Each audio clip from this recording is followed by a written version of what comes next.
Okay, so this part here, the rostral frog here, that's directly beneath the navicular bone, the navicular area. So you'll quite often you'll find horses will build up this area here a lot firmer and thicker, and even to the point when you can almost see it on him here. Yeah. It kind of goes wider here and here, like and then narrows in a little bit. There's a bulge here, yeah? That's a Bob Bowker thing as well. He bangs on about the rostral frog. So you want that? You want that, yeah. Great. You still want the back of the frog to be big, but look, there's no, I can't, like there's no... It's definitely a lot better. Oh, heaps better, heaps better. I've been doing the copper sulfate and you can see Vaseline every second day religiously because the paddocks are just flat. It's fucked. Yeah.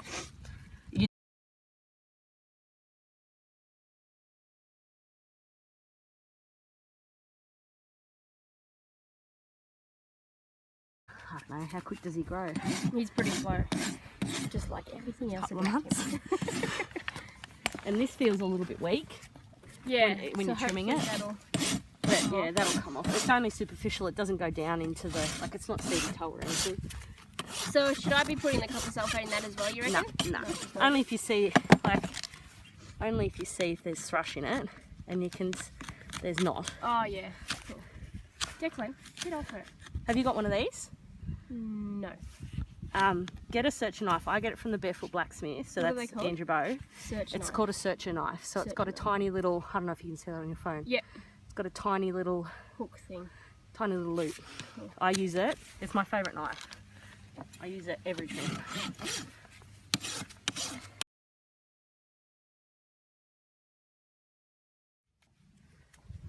Joey. So you said that's good last time, how the sole around the frog is growing up? Yes. So it's growing up to, it'll move out from there. Yeah. So unless it's, if you're not sure how far, and same deal with bars, if you're not sure how far to take it down, do your wall first, get your wall height, look from the side, anything that's slightly higher than the wall, just shave it off like mils at a time. Not even a mil, half a mil at a time. Okay. That's what I do. If I'm not quite sure, like I probably won't even touch, like I know I'm probably going to shave off a little bit here, a little bit here, and maybe probably just a little bit off the top of this whole bar. Okay. Like a few mils, but I'll do the wall first. Yeah, to gauge. To gauge how much, because he obviously is laying it down for a reason. Yeah. So you don't want to take it off, but it's still got to be passive. Yeah.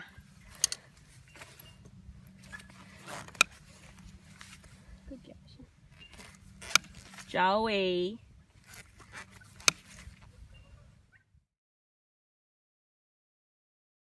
Pull that off because I don't want to end up, you know how sometimes you can pull it and it'll be like pulling like a hangnail off your own fingernail?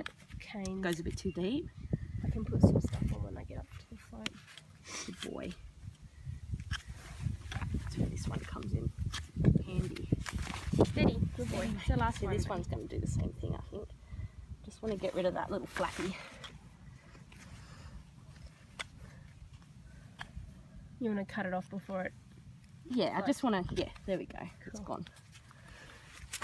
But still, lots of sole thickness. Yeah. He's really building up. I know it's a bit deceiving with the frog, but because it's kind of eaten away the tip of the frog there. See, this is this rostral frog here. Yeah. Okay. See how firm and fat that is there? Yeah.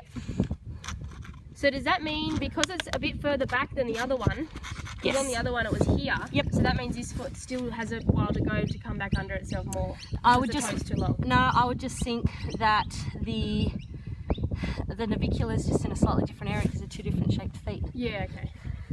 Put it down, David. So if we go find our bar cracks, which you might not be able to find on this horse because, sorry. Beautiful hair. Stupid long hair. I reckon his bar cracks, you can't even see them. So but you can kind of see, you can kind of see the bar sort of ends about here. Yeah. Oh, there's a bar crack there. Okay. So I'm going to put the other bar crack about here. So if we put that there, I mean, most horses are going to have a little bit of a longer toe, but there's not a lot to take off there. See how his concavity, there's no toe callus. Yeah. See how it goes right to the edge like it's a bowl? Yeah. That means that he's got adequate sole thickness. Oh, okay. And that his toe is probably not too long. Okay, right. So that's how you tell. Yeah, exactly. When they're building up, I know you've probably seen him build up a toe callus just inside, yeah? Yep. He doesn't need it anymore because he's got adequate sole thickness. And even this is starting to callus up beautifully. Yeah. Like you're not scratching anything off that. Yeah, right. Okay. That's beautiful calloused sole thickness. Like that's what you're wanting. That's perfect.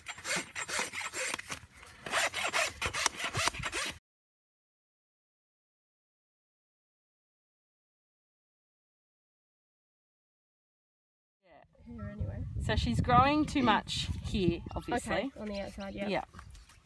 So I'll just take some of that down and in. I might put this between my legs though, so it's easier.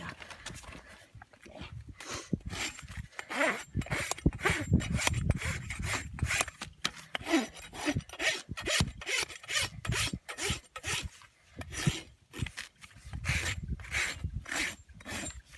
there's not a lot to do at all.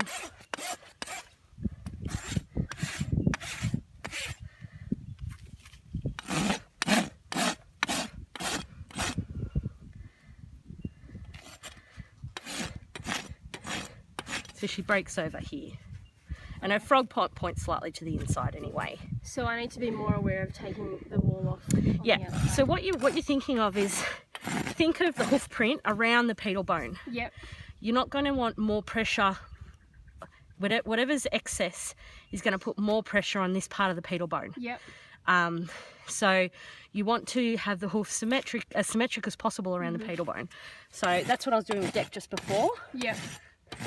Because it was the same one, wasn't it? So it must be my trimming. Not necessarily. It could be. Are you right-handed? Yeah. These hoofs are hardest to do when you're right-handed. Okay. I think when I get a stand, it'll be a bit easier. Yeah, definitely. So I'm not. It's more taking. So yeah. Well, already that looks so much more symmetrical. Yeah.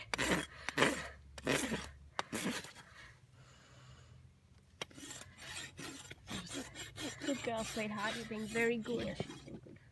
Good girl. See, Lisa's nice. And then, if you look from the side, I don't know if you can see with the, because the bars are just a continuation. Good girl, a continuation of the hoof wall. They have lamina growing from there. Okay. Yeah. So you're just going to bring it down the same as you would hoof wall. So I'm just going to nick the top off that. Okay. And nick the top off that.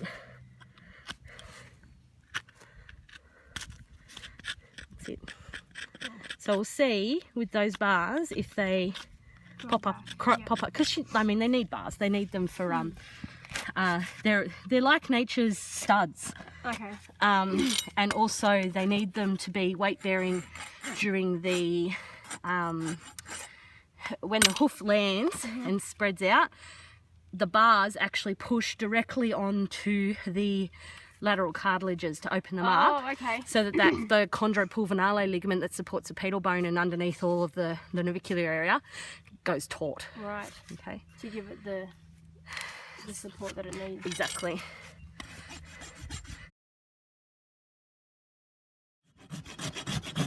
And you can chase flare up to about 1/4 of the way up the hoof wall, especially in the quarters. Yep.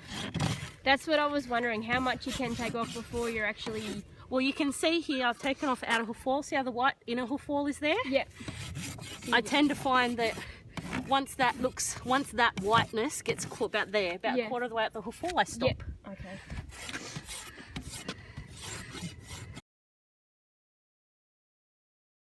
Just take it down so that it's just lower than the hoof wall, so it's not sticking up. And get that nice angle. Diagonal angle. Yeah, that's right. And see how they're laid over? Yep. They're too tall. Okay. So this is what it, like, if they should be straight. They shouldn't have a curve to it. Yep. They've got a curve to it. They're too tall and they're laying over the sole. Right. So we do need to take them down. Also, I haven't been doing her back feet. I thought that might be the case because it was a lot longer than the fronts. Yeah. But that's probably good for her bars. And then might just take again just that outer hoof wall just needs to be I mean, you're not going to get perfect symmetry in a hoof that's imbalanced.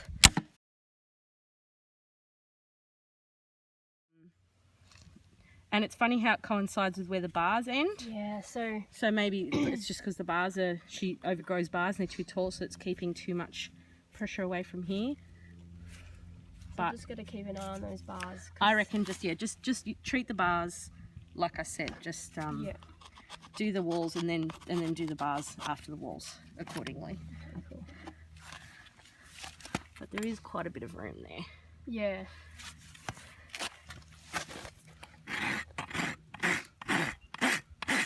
Good girl.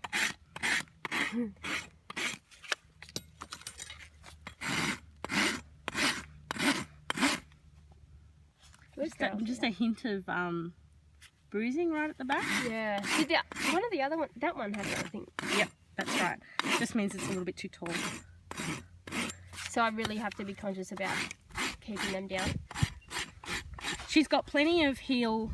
She's got plenty of, like, she could be a little bit thicker through the digital cushion. Yeah. That'll only happen with work, but I think she's got enough room that you can, like, you can bring her, like, she's still got a credit card thickness here and here, and I've brought her heels right down. Oh, okay, right. Do you know what I mean? Feel the wall taller. Yeah. But this is all live sole here. This is the live sole. sole. Callous again. Yes, so that's your callous. So I reckon this is just pulling away a little bit because it's too wide. Okay. So again, I've got to try and keep it like outside. This. Yeah, right. Yeah. And use your rasp. Put it down the centre. That looks pretty symmetrical now. So you can see I'm not going as hard on this side bevel. Yeah. Oh, sorry.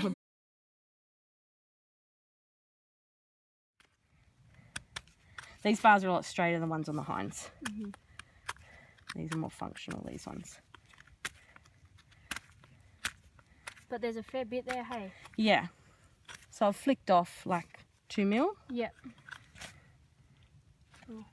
Some people might even come along here and cut this out, but I wouldn't, because you want them to be upright, more straight. So just literally just take the top off like you would the hoof wall. Cool.